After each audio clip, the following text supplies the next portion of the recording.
ਅੱਜ ਨਵਾਂ ਸ਼ਹਿਰ ਵਿੱਚ 535 ਵਿਅਕਤੀਆਂ ਨੂੰ ਫੜ ਕੇ ਕਰੋਨਾ ਟੈਸਟ ਕਰਾਇਆ ਗਿਆ ਜੀ। 90 ਦੇ ਕੱਟੇ ਗਏ ਨੇ ਚਲਾਨ। 535 ਵਿਅਕਤੀਆਂ ਨੂੰ ਫੜ ਕੇ ਕਰੋਨਾ ਟੈਸਟ ਕਰਾਇਆ ਗਿਆ ਹੈ।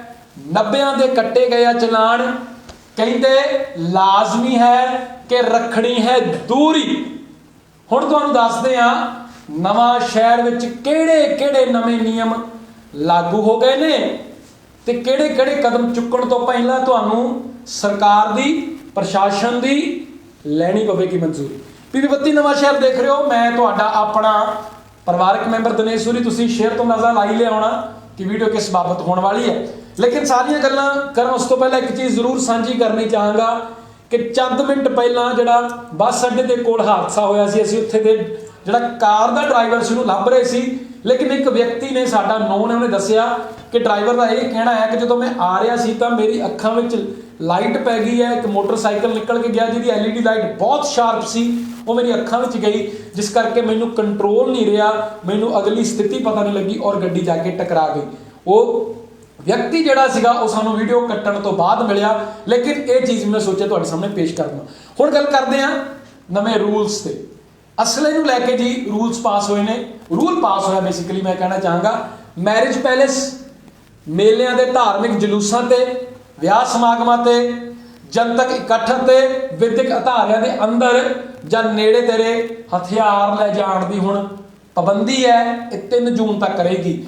ਮੈਂ ਫਿਰ ਤੋਂ ਰਿਪੀਟ ਕਰ ਦਵਾਂ, ਮੈਰਿਜ ਪੈਲੇਸਿਸ, ਮੇਲਿਆਂ ਤੇ, ਧਾਰਮਿਕ ਜਲੂਸਾਂ ਤੇ, ਵਿਆਹ ਸਮਾਗਮਾਂ ਤੇ, ਜਨਤਕ ਇਕੱਠ ਅਤੇ ਵਿਦਿਅਕ ਅਦਾਰਿਆਂ ਦੇ ਨੇੜੇ ਤੇੜੇ ਜਾਂ ਅੰਦਰ ਹਥਿਆਰ ਲੈ ਜਾਣ ਦੀ ਪਾਬੰਦੀ ਹੈ। ਇਸ ਦਾ ਕਾਰਨ ਕੀ ਹੈ? ਕਾਰਨ ਇਹੀ ਹੈ ਕਿ ਕਈ ਵੇਲੇ ਆਪਸੀ ਰੰਜਿਸ਼ ਹੁੰਦੀ ਹੈ ਜਿਹਦੇ ਕਰਕੇ ਗਹਿਮਾ ਗਹਿਮੀ ਹੋ ਜਾਂਦੀ ਆ, ਜਾਂ ਕਈ ਵੇਲੇ ਇਹੋ ਜਿਹੇ ਲੋਕ ਵੀ ਹੁੰਦੇ ਨੇ ਜਿਹੜੇ ਨਵਾਂ ਅਸਲਾ ਲੈਂਦੇ ਨੇ, ਫਿਰ ਇਉਂ ਸ਼ਰਟ ਨੂੰ ਚੱਕ ਕੇ ਆਪਣੇ ਸ਼ਰੀਕੇ ਨੂੰ ਜ਼ਰੂਰ ਦਿਖਾਉਂਦੇ ਨੇ, ਤੇ ਉਹ ਵੀ ਕਾਰਨ ਬਣਦਾ ਹੈ ਗਹਿਮਾ ਗਹਿਮੀ ਦਾ, ਰੇੜਕੇ ਦਾ, ਧੱਕਾ ਮੁੱਕੀ ਦਾ। ਫਿਰ ਹਾਲਾਤ ਪਹੁੰਚ ਜਾਂਦੇ ਨੇ जी गोलीबारी तक, और फिर डर बनया रहिंदा कि कोई हादसा ना हो जाए और खतरा बनया रहिंदा। और इस खदशे को देखते हुए अमन और कानून की स्थिति को बरकरार रखने लई जिहड़ा ये रूल पास किया गया, ताकि अमन और शांति की जिहड़ी स्थिति है, कानून की स्थिति है, ये भंग ना होवे। काफ़ी हद तक मैं कहांगा जां स्पष्ट तौर पर कहांगा ये रूल ठीक है, क्योंकि विद्यक अदारियां विच गन नूं लैके जाण दी, पिस्तौल नूं लैके जाण दी की लोड़ है। मैरिज पैलेसां विच असीं देख लिया कि जदों फायरिंग हुंदी है की हालात बन जाते हैं। छोटे छोटे बच्चे डरते हुंदे ने। जदों तुसीं बुलेट नूं फायर करदे हो ते विच जिहड़ा समान निकल के अखां 'च किस दे पै जांदा है, तां ओह भी बड़ी दिक्कत करदा है। जिहड़ा पाउडर हुंदा है, गन पाउडर निकलदा है, वह भी बड़ा आम लोगों को परेशान करता। हालांकि जिहड़े चलाउंदे हुंदे ने तकरीबन सारिਆਂ ने ड्रिंक कीती हुंदी ज़्यादातर, क्योंकि जो बंदा शांत होवे, निर्मल सुभाਅ ਦਾ ਹੋਵੇ, ਉਹ ਅਸਲਾ ਦਿਖਾਉਂਦਾ ਹੀ नहीं, क्योंकि बुक्कड़ ਦਾ हथियार कदे दिखाया नहीं जाता। ਜਿਹੜਾ ਨਵਾਂ ਅਮੀਰ ਹੁੰਦਾ ਉਹੀ ਜ਼ਿਆਦਾ ਪੈਸੇ ਦਿਖਾਉਂਦਾ। ਤੇ ਫਿਰ ਜਦੋਂ ਫਾਇਰਿੰਗ ਨਜਾਇਜ਼ ਕਰਨੀ ਹੈ ਜਦਕਿ ਤੇ ਪਾਬੰਦੀ ਹੈ, ਇਹ ਕੋਈ ਚੰਗੀ ਗੱਲ ਨਹੀਂ। ਥੋੜੇ ਦਿਨ ਪਹਿਲਾਂ ਤੁਸੀਂ ਇੱਕ ਵੀਡੀਓ ਵੀ ਦੇਖੀ ਸੀ ਕਿ ਅੰਮ੍ਰਿਤਸਰ ਵਿੱਚ ਇੱਕ ਬਿਊਟੀ ਪਾਰਲਰ ਵਾਲੀ ਨੂੰ ਧਮਕਾਇਆ ਜਾ ਰਿਹਾ ਸੀ ਅਸਲੇ ਦੇ ਜ਼ੋਰ ਤੇ। ਤਾਂ ਮੈਂ ਤਾਂ ਕਹਾਂਗਾ ਸਪਸ਼ਟ ਤੌਰ ਤੇ ਕਹਾਂਗਾ, ਨਿਰਸੰਕੋਚ ਕਹਾਂਗਾ, ਇਹ ਸਹੀ ਫੈਸਲਾ ਹੈ। ਇਹ 3 ਜੂਨ ਤੱਕ ਨਹੀਂ, ਇਹ ਹੋਵੇ ਤਾਂ ਥਰੂ ਆਊਟ ਦਾ ਈਅਰ ਰਹਿਣਾ ਚਾਹੀਦਾ, ਕਿਉਂਕਿ ਮੈਰਿਜ ਪੈਲੇਸਾਂ ਵਿੱਚ, ਮੇਲਿਆਂ ਵਿੱਚ, ਧਾਰਮਿਕ ਜਲੂਸਾਂ ਵਿੱਚ, ਵਿਆਹ ਸਮਾਗਮਾਂ ਵਿੱਚ, ਜਨਤਕ ਇਕੱਠ ਵਿੱਚ, ਵਿਦਿਅਕ ਅਦਾਰਿਆਂ ਵਿੱਚ ਇਹਦਾ ਐਕਚੁਅਲੀ ਵਿੱਚ ਕੰਮ ਹੈ ਵੀ ਕੀ। ਸੈਲਫ ਡਿਫੈਂਸ ਲਈ ਜਿਨ੍ਹਾਂ ਨੂੰ ਮਿਲੇ ਨੇ ਠੀਕ ਹੈ, ਲੇਕਿਨ ਅਗਰ ਸ਼ੋਅਬਾਜ਼ੀ ਲਈ ਦੇਖਿਆ ਜਾਵੇ ਤਾਂ ਅਸਲਾ ਹਰ ਵੇਲੇ ਕੈਰੀ ਕਰਨਾ ਸਹੀ ਵੀ ਨਹੀਂ ਹੈ। ਅਗਲੇ ਰੂਲ ਵੱਲ ਵਧਦੇ ਹਾਂ ਜੀ। ਸਤਲੁਜ ਦਰਿਆ ਅਤੇ ਨਹਿਰ ਵਿੱਚ ਨਹਾਉਣ ਦੀ ਹੁਣ ਪਾਬੰਦੀ ਹੈ ਜੀ। ਇਹ ਵੀ 3 ਜੂਨ ਤੱਕ ਹੈ। और ये पाबंदी DC मैम का कहना है कि लोक हितों को मुख रखते हुए जी ये पाबंदी लगाई गई है, फैसला लिया गया। बिस्त दुआब नहर में नहाउण ते भी पाबंदी है। उसका कारण की है कि बड़ी बार भी आप जो खबर देखते हैं, वीडियोज़ देखते हैं कि कई अनमुल्ले जी विछड़ जाते हैं परिवारों तो, कई जोड़े मौत की भेट चढ़ जाते हैं। कारण की होंदा है कि पैर फिसल जाता है, ਜਿਹੜੇ ਦਰਿਆ ਤੇ ਨਹਾਉਣ ਜਾਂਦੇ ਨੇ ਜਾਂ ਨਹਿਰ 'ਚ ਨਹਾਉਂਦੇ ਉਹ ਜਿਹੜੀ ਫਲੋ ਹੁੰਦਾ ਉਹਨਾਂ ਨੂੰ ਰੜੋ ਕੇ ਅੱਗੇ ਲੈ ਜਾਂਦਾ ਹੈ। ਔਰ ਪਰਿਵਾਰ ਦਾ ਜਦੋਂ ਜੀਅ ਵਿਛੜ ਜਾਂਦਾ ਹੈ, ਕੋਈ ਮੌਤ ਦੀ ਭੇਟ ਚੜ ਜਾਂਦਾ ਹੈ, ਤਾਂ ਪਰਿਵਾਰ ਦਾ ਦੁੱਖ ਜਿਹੜਾ ਪਰਿਵਾਰ ਨੂੰ ਪੁੱਛੋ ਕਿੰਨਾ ਹੁੰਦਾ। ਇਸ ਕਰਕੇ ਇਹ ਕਦਮ ਚੁੱਕਿਆ ਗਿਆ। ਹਾਲਾਂਕਿ ਕਈਆਂ ਨੂੰ ਇਹ ਕਦਮ ਸਖਤ ਲੱਗਣਾ, ਲੇਕਿਨ ਉਲੰਘਣਾ ਕਰਨ ਵਾਲਿਆਂ ਉੱਤੇ ਕਾਰਵਾਈ ਹੋਏਗੀ।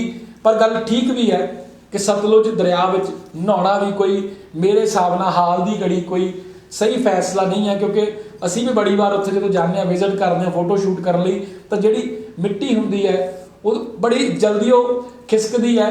एक तरह का अगर आप देखा जाए कि लैंडस्केप वाली गल ही हो जाती है, मिट्टी बड़ी जल्दी खिसकदी है, तुहाडी पकड़ नहीं रहिंदी उत्ते।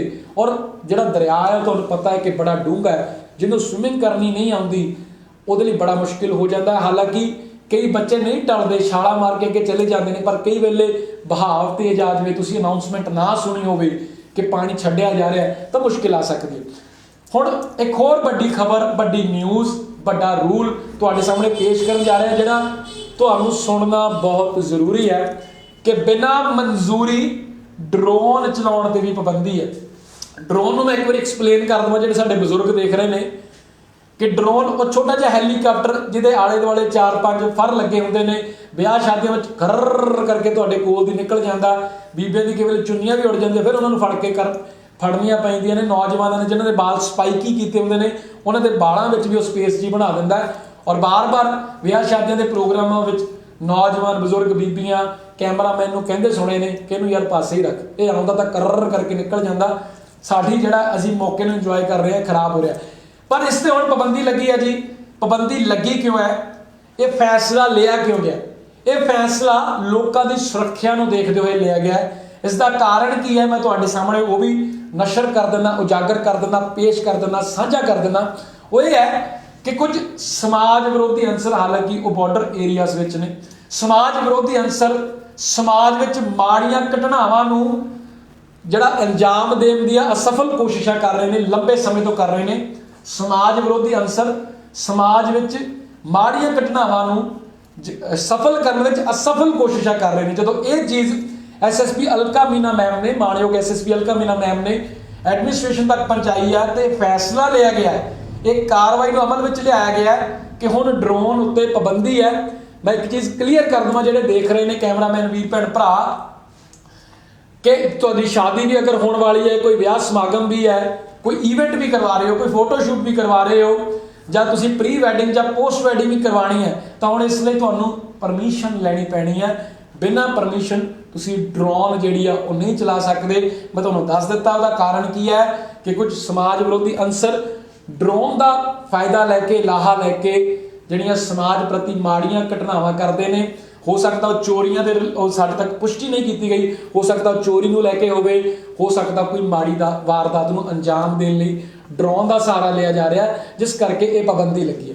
हुण एक नवा रूल जिहड़ा अज लागू किया गया वो ये है कि रोज़ मुजाहरा करन ते 5 या 5 तो वधेरे व्यक्तियों ते भी पाबंदी है। वधेरे 5 तो वधेरे व्यक्ति इकट्ठे नहीं हो सकते इक्को जगह इक्को प्लेस ते। पर छूट किहनां नूं है? पुलिस, आर्मी वर्दी विच मिलिटरी अमला, सरकारी कर्मचारियों नूं छूट है, लेकिन उसके नाल नाल विआह विच भी, धार्मिक प्रोग्रामां विच, धार्मिक संस्थावां अते जदों परमात्मा की उस्मत करते हो उस वेले भी 5 तो वधेरे बंदे एकत्रित हो सकते हैं, लेकिन छूट है। पर इत्थे सवाल उठता है कि विआह विच भी अगर ये जिहड़ा रूल है करोना करके लगाया गया, विआह विच भी अगर ज़्यादा व्यक्ति आए ने, नॉर्मली ये हुंदा कि किसी ना किसी अलग सिटी तो आए हुंदे ने, किसी ना किसी अलग स्टेट तो आए हुंदे ने, पर जब तुसीं उहदे विच छूट दे रहे हो तो फायदा की है? लोगों ने घरां नूं भी परतना है। विआह विच, विआह शादियां विच तो डेफिनेटली जिहड़े कैटरस हुंदे ने वो लेबर नूं भी बुलाउंदे ने, वो जिहड़े वेटर हुंदे ने उन्हां नूं भी बुलाउंदे ने, कुक्स भी आउंदे ने। तो जदों उत्थे भी इकट्ठ होएगा फिर वो लोग घरां नूं भी परतणगे, तो 5 तो जिहड़े वधेरे आ अगर वो किते भी खड़दे आ, अगर तुसीं उन्हां नूं रोकदे हो तो इहनूं यकीनन तौर पर बनाया जाए ना हर पासे। क्योंकि जिवें असीं कल वीडियो बनाई सी कि जदों रैलियां आउंदियां ने, पोलीटिकल रैलियां हुंदियां ने, तो उहदे विच जिवें हुण सुखबीर बादल साहब की मैं अगर गल कर लवां, अज मैं सवेरे तस्वीर देख रहा सी, हालांकि एक अकाली पार्टी के अगेंस्ट नहीं है, लेकिन ये गल जनतक करना बहुत जरूरी है। सुखबीर बादल साहब की एक तस्वीर है, इस तरह आ रही है, सुखबीर बादल साहब बैठे ने, बीबा सिमरत कौर बादल बैठे ने, पिछे हज़ारां दा इकट्ठ है। सुखबीर बादल साहब खुद कोरोना तो बाहर निकल के आए ने, पॉजिटिव हो गए सी, नैगेटिव हो के घर परते ने। सुखबीर बादल साहब को तो बहुत अच्छी फैसिलिटी मिल गई, पर की जिहड़े उन्हां दे सपोर्टर स्टेज तो थल्ले बैठे सी, रब ना करे खुदा ना खासता कोई कोरोना उहदे विच संक्रमित हो जाता है, उहदी रिपोर्ट पॉजिटिव आ जाती है, कि उन्होंने भी पूरा प्रशासन दिल्ली लैके जाएगा PGI लेके जाएगा, जब बेस्ट फैसिलिटी दी जाएगी कि ਇਹਦੀ जान बचानी है, नहीं सब ਨੂੰ ਉਹੋ ਜਿਹਾ ट्रीटमेंट नहीं मिलना। तो मेरे हिसाब ਨਾਲ ਇਹ ਵੀ ਇੱਕ ਜਿਹੜੀ खबर ਸਾਡੇ तक पहुंची है कि कैप्टन सरकार ने पोलिटिकल रैलियां उत्ते भी ਜਿਹੜਾ 30 तरीक तक पाबंदी लगाई है, ये भी जायज़ है क्योंकि पोलिटिकल ਜਿਹੜੇ लोग ने, ਜਿਹੜੇ ਮੰਤਰੀ ਨੇ ਜਾਂ ਜਿਹੜੇ ਆਪੋਜੀਸ਼ਨ ਵਿੱਚ ਵੀ ਨੇ ਜਾਂ ਜਿਹੜੇ ਪੋਲੀਟੀਕਲ ਪਾਰਟੀਆਂ ਨਾਲ ਜੁੜੇ ਹੋਏ ਨੇ, ਉਹਨਾਂ ਦਾ ਰਸੂਖ ਹੁੰਦਾ ਹੈ, ਉਹਨਾਂ ਨੂੰ ਫੈਸਿਲਿਟੀ ਤਾਂ ਮਿਲ ਜਾਂਦੀ ਹੈ ਲੇਕਿਨ ਆਮ ਵਿਅਕਤੀ ਨੂੰ ਨਹੀਂ ਮਿਲਦਾ। ਇਸੇ ਕਰਕੇ ਮੈਂ ਇੱਕ ਹੋਰ ਚੀਜ਼ ਕਹਿਣਾ ਚਾਹੁੰਦਾ, ਧਾਰਮਿਕ ਸੰਸਥਾਵਾਂ ਵਿੱਚ ਵੀ ਬੇਸ਼ੱਕ ਉਹ ਕਿਸੇ ਵੀ ਧਰਮ ਨਾਲ ਰਿਲੇਟਡ ਹੋਵੇ, ਅਗਰ ਉੱਥੇ ਵੀ ਲੋਕ ਇਕੱਤਰਤ ਹੁੰਦੇ ਨੇ ਤਾਂ ਉੱਥੇ ਕਿਹੜਾ ਕਰੋਨਾ ਨਹੀਂ ਆਉਂਦਾ। ਅਸੀਂ ਖੁਦ ਕਹਿੰਦੇ ਹਾਂ ਕਿ ਕਰੋਨਾ ਦਾ ਬਿਲਕੁਲ ਨਹੀਂ ਪਤਾ। ਸਿਵਲ ਸਰਜਨ ਸਾਹਿਬ ਨੇ ਤਾਂ ਮੇਰੇ ਖਿਆਲ ਇਹ ਵੀ ਕਿਹਾ ਸੀ ਕਿ ਨਾ ਰੱਬ ਨੂੰ ਦੇਖਿਆ, ਨਾ ਕਰੋਨਾ ਨੂੰ ਦੇਖਿਆ, ਨਾ ਸ਼ਰਾਰਤੀ ਜਿਹੜੇ ਤੱਤ ਦਿਮਾਗ ਵਿੱਚ ਹੁੰਦੇ ਉਹਨਾਂ ਨੂੰ ਕਿਸ ਨੇ ਦੇਖਿਆ। ਇਹ ਸਿਰਫ ਸਾਈਕੋਲੋਜੀ ਹੈ। ਇਸੇ ਤਰ੍ਹਾਂ ਕਰੋਨਾ ਨੂੰ ਸੱਚੀ ਕਿਸ ਨੇ ਨਹੀਂ ਦੇਖਿਆ ਤਾਂ ਕਰੋਨਾ ਦੀ ਕੋਈ ਗਾਰੰਟੀ ਥੋੜੇ ਨਹੀਂ ਆ ਕਿ ਅਗਰ ਅਸੀਂ ਧਾਰਮਿਕ ਜਗ੍ਹਾ 'ਤੇ ਬੈਠੇ ਤਾਂ ਉੱਥੇ ਨਹੀਂ ਆਏਗਾ, ਅਗਰ ਅਸੀਂ ਵਿਆਹ ਸ਼ਾਦੀ 'ਚ ਗਏ ਉੱਥੇ ਨਹੀਂ ਆਏਗਾ। ਸਾਨੂੰ ਹਦਾਇਤਾਂ ਤਾਂ ਸਾਰੀਆਂ ਜਗ੍ਹਾ 'ਤੇ ਮੰਨਣੀਆਂ ਪੈਣੀਆਂ ਨੇ। ਪਰ ਮੈਂ ਜਿਵੇਂ ਪਹਿਲਾਂ ਦੱਸਿਆ ਕਿ 535 ਲੋਕਾਂ ਦੇ ਕੋਵਿਡ ਟੈਸਟ ਕੀਤੇ ਗਏ ਨੇ, 90 ਲੋਕਾਂ ਦੇ ਚਲਾਨ ਕੀਤੇ ਗਏ ਨੇ। ਕੱਲ ਤੱਕ ਅਸੀਂ ਕਹਿੰਦੇ ਰਹੇ ਹਾਂ ਕਿ 84 ਦਾ ਗੇੜ ਪੈ ਗਿਆ, 83 ਲੋਕਾਂ ਦੇ ਹੋ ਗਏ, ਲੇਕਿਨ ਅੱਜ ਇਹ ਗਿਣਤੀ ਵੱਧ ਗਈ ਹੈ। ਅੱਜ 90 ਲੋਕਾਂ ਦੇ ਚਲਾਨ ਕੱਟੇ ਗਏ ਨੇ। ਮੈਂ ਫਿਰ ਤੋਂ ਕਹਿਣਾ ਚਾਹੁੰਦਾ, ਇਹ ਜਿਹੜਾ ਕਰੋਨਾ ਦਾ ਨਵਾਂ ਸਟ੍ਰੀਮਸ ਆਇਆ ਕਹਿੰਦੇ ਬਹੁਤ ਤੀਬਰ ਹੈ, ਇਹਦਾ ਫੈਲਾਅ ਬੜੀ ਤੇਜ਼ੀ ਨਾਲ ਹੋ ਰਿਹਾ ਹੈ। ਪਹਿਲੇ ਦਿਨਾਂ ਦੀ ਗੱਲ ਕਰੀਏ 2020 ਵਿੱਚ ਜਦੋਂ ਕਰੋਨਾ ਆਇਆ ਸੀ, ਇੱਕ ਦੋ ਪੇਸ਼ੈਂਟ ਹੀ ਆਉਂਦੇ ਸੀ ਤਾਂ ਲੋਕੀ ਘਬਰਾ ਜਾਂਦੇ ਸੀ, ਗਵਾਂਢੀਆਂ ਤੱਕ ਸ਼ੱਕ ਕਰਨ ਲੱਗ ਪੈਂਦੇ ਸੀ ਕਿ ਕੋਠੇ ਤੇ ਚੜ੍ਹ ਕੇ ਇਹਨਾਂ ਨੂੰ ਬੁਲਾਉਣਾ ਨਹੀਂ, ਕੀ ਪਤਾ ਕਿੱਥੋਂ ਜਾ ਕੇ ਆਏ ਹੁਣ।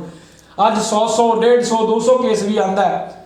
ਅੱਜ 100 ਸੈਂਕੜਿਆਂ ਵਿੱਚ ਜਿਹੜੀ ਮ੍ਰਿਤੂ ਹੋ ਜਾਂਦੀ ਹੈ, ਫਿਰ ਵੀ ਲੋਕ ਪਰਵਾਹ ਨਹੀਂ ਕਰਦੇ, ਪਰ ਪਰਵਾਹ ਕਰਨੀ ਪੈਣੀ ਹੈ ਕਿਉਂਕਿ life is just for ones. ਮੈਂ ਇਹ ਨਹੀਂ ਕਹਿੰਦਾ ਕਿ ਤੁਸੀਂ ਪੈਨਿਕ ਹੋ ਜਾਓ। ਹੁਣ ਵੀ ਮੈਂ ਸਟੂਡੀਓ ਵਿੱਚ ਆ, ਮੇਰੀ ਜਿੰਨੀ ਵੀ ਟੀਮ ਹੈ ਪਿੱਛੇ ਸਾਰਿਆਂ ਨੇ ਮਾਸਕ ਵੇਅਰ ਕੀਤਾ ਹੋਇਆ, ਡਿਸਟੈਂਸ ਮੇਨਟੇਨ ਕਰਦੇ ਹਾਂ। ਅਸੀਂ ਵੀ ਕਿਸੇ ਦੇ ਘਰ ਵੀ ਜਾਂਦੇ ਹਾਂ ਤਾਂ ਬਿਲਕੁਲ ਕਿਸੇ ਵੀ ਚੀਜ਼ ਨੂੰ ਟੱਚ ਨਹੀਂ ਕਰਦੇ, ਹੱਥ ਸੈਨੀਟਾਈਜ਼ ਕਰਦੇ ਹਾਂ। ਮੈਂ ਘਰ ਦੀ ਤਾਂ ਗੱਲ ਕੀਤੀ ਕਿਉਂਕਿ ਦੁਪਹਿਰੇ ਇੱਕ ਵੀਡੀਓ ਵੀ ਤੁਹਾਡੇ ਸਾਹਮਣੇ ਪੇਸ਼ ਕੀਤੀ ਸੀ। ਅੱਜ ਬੱਸ ਅੱਡੇ ਦੇ ਸਾਹਮਣੇ ਐਕਸੀਡੈਂਟ ਹੋਇਆ, ਉੱਥੇ ਵੀ ਪਹੁੰਚੇ ਹਾਂ, ਕਿਸੇ ਨੂੰ ਟੱਚ ਨਹੀਂ ਕੀਤਾ, ਕਿਸੇ ਨਾਲ ਹੈਂਡਸ਼ੇਕ ਨਹੀਂ ਕੀਤਾ, ਪਹੁੰਚੇ ਆ ਤਾਂ ਵੀ ਹੈਂਡ ਸੈਨੀਟਾਈਜ਼ ਕੀਤੇ ਆ, ਤੁਰੇ ਆ ਤਾਂ ਵੀ ਹੈਂਡ ਸੈਨੀਟਾਈਜ਼ ਕੀਤੇ ਆ, ਮਾਸਕ ਰਿਮੂਵ ਨਹੀਂ ਕੀਤਾ। ਸਾਵਧਾਨੀਆਂ ਜ਼ਰੂਰ ਵਰਤੋ ਜਦ ਤੱਕ ਟੀਕਾਕਰਨ ਸਾਰਿਆਂ ਦੇ ਨਹੀਂ ਹੁੰਦਾ। ਹਾਲਾਂਕਿ ਟੀਕਾਕਰਨ ਤੋਂ ਬਾਅਦ ਵੀ ਲੋਕ ਪੋਜ਼ਿਟਿਵ ਆ ਰਹੇ ਨੇ, ਪਰ ਮੈਂ ਜਿਵੇਂ ਕੱਲ ਵੀ ਕਿਹਾ ਸੀ ਤੁਹਾਡੀ ਬਾਡੀ ਅੰਦਰ ਐਂਟੀਬਾਡੀਜ਼ ਬਣ ਜਾਂਦੇ ਨੇ। ਟੀਕਾ ਤੁਹਾਡੇ ਲਈ ਲਾਭਦਾਇਕ ਹੀ ਹੈ, ਬਹੁਤ ਲੋਕ ਲਗਵਾ ਚੁੱਕੇ ਨੇ, ਸਾਰਿਆਂ ਨੂੰ ਇਹਦਾ ਬੈਨੀਫਿਟ ਹੀ ਨਜ਼ਰ ਆ ਰਿਹਾ ਹੈ। ਲੇਕਿਨ ਜਿਹੜੀ ਕੇਂਦਰ ਦੀ ਸਰਕਾਰ ਉਹਦੇ ਅੱਗੇ ਬੇਨਤੀ ਹੈ ਕਿ ਦੂਜੀ ਡੋਜ਼ ਵੀ ਭੇਜ ਦਿਓ, ਕਿਉਂਕਿ ਪਹਿਲਾਂ ਲੋਕਾਂ ਨੂੰ ਇਹ ਕਿਹਾ ਗਿਆ ਸੀ ਕਿ 4 ਹਫ਼ਤੇ ਬਾਅਦ ਦੂਜੀ ਡੋਜ਼ ਲਗਵਾਉਣੀ, ਹੁਣ ਕਿਹਾ ਜਾਂਦਾ ਕਿ 6 ਹਫ਼ਤੇ ਬਾਅਦ ਦੂਜੀ ਡੋਜ਼ ਜਿਹੜੀ ਲੱਗੇਗੀ। ਕਿਤੇ ਇਹ ਨਾ ਹੋਵੇ ਵਿਤਕਰੇ ਵਿੱਚ ਦੂਜੀ ਡੋਜ਼ 8 ਮਹੀਨੇ ਬਾਅਦ ਮਿਲੇ, ਜਾਂ ਇਹ ਕਿਹਾ ਜਾਵੇ ਹੁਣ ਨਵੀਂ ਸਟੱਡੀ ਆ ਗਈ ਹੈ ਦੂਜੀ ਡੋਜ਼ ਲੱਗਣੀ ਸਾਲ ਬਾਅਦ ਹੈ ਜਾਂ 2024 ਬਾਅਦ ਮਿਲੇ। ਕਿਤੇ ਲੋਕਾਂ ਦਾ ਵਿਤਕਰਾ ਨਾ ਹੋ ਜਾਵੇ। ਇਹ ਸ਼ੰਕੇ ਨੇ ਔਰ ਸ਼ੰਕਾ ਨਿਵਰਤੀ ਹੋਣੀ ਬਹੁਤ ਜ਼ਰੂਰੀ ਹੈ। ਮੈਂ ਜ਼ਰੂਰ ਚਾਹਾਂਗਾ ਟੀਮ ਨੂੰ, ਕਿਉਂਕਿ ਲਾਈਵ ਸੈਸ਼ਨ ਚੱਲਦਾ ਸੀ, ਕੋਈ ਰਿਕਾਰਡਡ ਨਹੀਂ ਕਰਦੇ, ਤਾਂ ਕਮੈਂਟਸ ਲੈ ਲਈਏ। ਕਮੈਂਟਸ ਲੈਣੇ ਵੀ ਬਹੁਤ ਜ਼ਰੂਰੀ ਨੇ। ਗੁੱਡ ਨਰੇਸ਼ ਸੂਰੀ ਜੀ ਕਹਿ ਰਹੇ ਨੇ ਗੁੱਡ। ਸੋਹਮ ਡੀ ਕੌਰ ਕਹਿ ਰਹੇ ਨੇ I don't think so people can follow the rules in India. Soham D Kaur ਫਿਰ ਕਹਿ ਰਹੇ ਨੇ ਜੈ ਜਵਾਨ ਜੈ ਕਿਸਾਨ, ਅਸੀਂ ਰੋਜ਼ ਕਹਿੰਦੇ ਹਾਂ ਜੀ। ਸੰਤੋਸ਼ ਰਾਣਾ ਸੋ ਨਾਈਸ ਸੂਰੀ ਜੀ। ਵਿਜੇ ਨਵਾਂ ਸ਼ਹਿਰ ਸੂਰੀ ਸਾਹਿਬ ਬਹੁਤ ਸੋਹਣੇ ਢੰਗ ਨਾਲ ਬੋਲਦੇ, ਸ਼ੁਕਰੀਆ ਜੀ।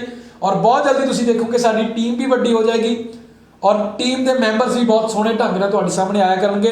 ਮੈਂ ਜਿਵੇਂ ਪਹਿਲਾਂ ਵੀ ਕਿਹਾ ਸੀ ਨਵੇਂ ਸ਼ੋਜ਼ ਲੈ ਕੇ ਆਵਾਂਗੇ। ਚੈਨਲ ਕਿਹਾ ਤਾਂ ਪ੍ਰਮੁੱਖ ਤੌਰ ਤੇ ਤੁਹਾਨੂੰ ਚੈਨਲ ਹੀ ਨਜ਼ਰ ਆਏਗਾ।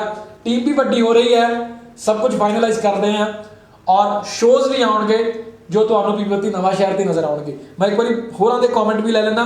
ਇਟਸ ਵਿਜੇ ਪੋਸਟਰ ਬਹੁਤ ਸੋਹਣਾ ਲੱਗ ਰਿਹਾ ਜੀ, ਸ਼ੁਕਰੀਆ। ਅੱਛਾ, ਟੀਮ ਨੇ ਜਿਹੜਾ ਐਲ ਬੈਂਡ ਐਡ ਚਲਾਈ ਹੈ। It's Vijay good job. ਪ੍ਰਭ ਸਿੰਘ, ਨਈਆ ਅਸ਼ਵਨੀ, ਰਾਜਵੀਰ, DRG, ਕੌਰ ਸਿਮਰਨ, ਤਾਂ ਇਹ ਸਾਰੇ ਕਮੈਂਟਸ ਕਰ ਰਹੇ ਨੇ। ਔਰ ਇੱਕ ਚੀਜ਼ ਮੈਂ ਜ਼ਰੂਰ ਇੱਕ ਡਿਬੇਟ ਰੱਖਣਾ ਚਾਹੁੰਦਾ ਸੀ ਲੇਕਿਨ ਕਮੈਂਟਸ ਨਹੀਂ ਆਏ। ਪ੍ਰਭ ਸਿੰਘ, ਕੇਸ਼ਵ ਗੌਤਮ, ਸੁਰਿੰਦਰ ਚੁੰਬਰ, ਕਪਿਲ ਦੇਵ, ਮੇਰੇ ਖਿਆਲ ਉਹ ਕਪਿਲ ਦੇਵ ਤਾਂ ਨਹੀਂ ਹੋਣੇ ਕਿਉਂਕਿ ਉਹ ਤਾਂ ਬਿਜ਼ੀ ਹੋਣੇ ਨੇ। ਇਹ ਕਪਿਲ ਦੇਵ ਸਾਡੇ ਨਵਾਂ ਸ਼ਹਿਰ ਤੋਂ ਹੀ ਹੋਣਗੇ। ਰਾਮ ਪਿਆਰੀ ਸੈਂਪਲਾ, ਤਾਂ ਬਹੁਤ ਬਹੁਤ ਸ਼ੁਕਰੀਆ ਜਿਹੜੇ ਕਮੈਂਟ ਕਰ ਰਹੇ ਹੋ। ਸੋਹਮ ਡੀ ਕੌਰ ਕਹਿੰਦੇ ਗੋਡ ਬਲੈਸ ਐਵਰੀਵਨ ਇਨ ਦਾ ਵਰਲਡ। ਇਹੀ ਹਿਊਮੈਨਿਟੀ ਹੈ ਜੀ। ਦੀਪਕ ਜਾਂਗੜਾ ਜੀ, ਵਿਨੋਦ ਸ਼ਰਮਾ, ਕਮਲਜੀਤ ਪ੍ਰੀਤ, ਤੀਰਥ ਰਾਮ ਦਾ ਬੜਾ ਅੱਛਾ ਸੁਜੈਸ਼ਨ ਹੈ। ਸਾਨੂੰ ਪੋਲੀਟੀਕਲ ਰੈਲੀ ਵਿੱਚ ਨਹੀਂ ਜਾਣਾ ਚਾਹੀਦਾ, ਬੜੀ ਚੰਗੀ ਗੱਲ। ਆਪਣਾ ਬਚਾਅ ਕਰੋ। ਮੈਂ ਪਹਿਲਾਂ ਹੀ ਕਹਿ ਚੁੱਕਾ कि मैं सवेरे अखबार में फोटो देखी है, हो सकता अखबार कल दी होवे, कि सुखबीर बादल साहब स्टेज ते बैठे ने, बड़ा खुश होकर तस्वीर खिचा रहे हैं। थले जिहड़ी जनता बैठी है, मैनू घबराहट उन्हां लई हो रही है कि जिहड़ी थले जनता बैठी है, अगर उन्हां चों किसी की रिपोर्ट पॉजिटिव कढ़ दित्ती, अद्धा तो उन्हें वैसे ही मानसिक रोगी हो जाना कि मैनू करोना हो गया, हुण मेरे रह गए 4-5 दिन, मिल लवां सारिਆਂ ਨੂੰ, वसीयत कर देवां। दूजी गल, ਉਹਨੂੰ कोई ट्रीटमेंट नहीं मिलना, ਉਹਨੂੰ दिल्ली किसी ने नहीं लैके जाना एंबूलेंस च पा के, क्योंकि ਉਹਦੇ ਇੰਨੀ कैपेसिटी नहीं होनी। तो इस करके पोलिटिकल पार्टीज अगे बेनती है कि बख्श दो लोगों को, घट्टो घट्ट 1 महीने लिए बख्श दो, उस तो बाद रैलियां कढ़ दिओ। सानू पता 2022 तुहाडे सुपने जाके दरवाजा खड़काउंदा कि आ जा, तैयार हो जा, मैं आ गया, पर लोगों को बख्श दो, लोगों की जान ते रहम करो, रैलियां कर लियो। ये ज़्यादा जिहड़ी ਇਹਦਾ डाउनफॉल आवे, हुण जिहड़े लोग संक्रमित हो रहे रोज़, ਇਹਦੀ गिनती घटे। अगर गिनती वध रही है तो मैं इस चीज़ की जरूर शलाघा करांगा कि अगर रूल्स सारे वाले सिमिलर लग रहे हैं, कोई पोलिटिकल पार्टी रैली नहीं कर पाएगी, फिर इस चीज़ को सही मानांगे। पर यह ना होवे कि अकालियां ने रोकता, बीजेपी ने रोकता, आम आदमी ने रोकता, कांग्रेस अपनी रैली कढ़ रही है, नहीं, फिर किसी की रैली ना निकले और 5 व्यक्ति किसी भी पार्टी के इकट्ठा ना होण, फिर ये सारे रूल जिहड़े लागू होने चाहिए। कॉमेंट्स असीं पढ़ लिया, हुण तो फिर तो डिबेट का जिहड़ा सैशन रखिया करांगे। पिछले 3-4 दिन बड़ा अच्छा रिस्पॉन्स आया, सारे ने अपने जिहड़े सलाह मशवरे साडे नाल साझे कीते ने। कल तो फिर जिहड़ी डिबेट रखांगे एक ढुकवें मुद्दे ते, एक एलीगेंट मुद्दे ते, जिहड़ी तुहानूं भी एल्योर करे, जिहदे विच तुसीं भी अपना पॉइंट ऑफ व्यू, अपना ओपीनियन रख सको। बड़े रहना जी बीबीपी नवांशहर नाल, अपने छोटे वीर दिनेश सूरी, कैमरा पर्सन विजय कुमार ते बीबीपी नवांशहर की सारी टीम नूं स्टूडियो तो इजाजत दो। बहुत जल्दी फिर हाज़र होने। सत श्री अकाल।